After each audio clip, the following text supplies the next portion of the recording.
Mo kí gbogbo ẹ̀yin àgbàlagbà. Prophet Àpáta Àgbànìkún náà ni. Mo fẹ́ kí gbogbo ilé ẹja ṣe jẹ láàárọ̀ yìí ní ọjọ́ ìsinmi tó jẹ́ Sunday ọjọ́ tòní.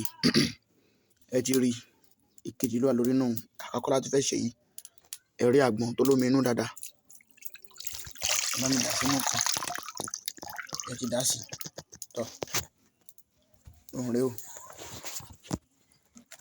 Epo ọbọ̀. Ṣé ẹ ti rí epo ọbọ̀? Epo ọbọ̀. Ẹgbẹ́ epo ọbọ̀ sí ta ti lọ.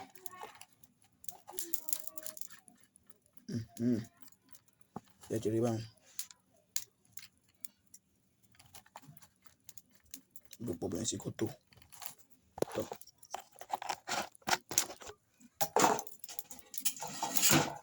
Ẹ wá rò pọ̀.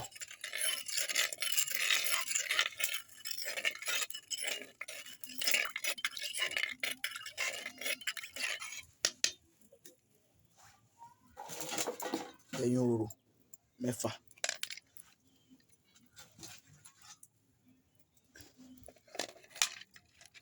Tọ́.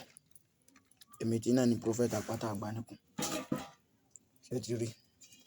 Tó bá ti jiná, ẹ jẹ́ ó tutù. Ẹ bu, ẹ jẹ. Bẹ́ẹ̀ ni ó pọ́jọ ọjọ́ kẹta, ẹ gbowó. Ó sì ń tú ìdè.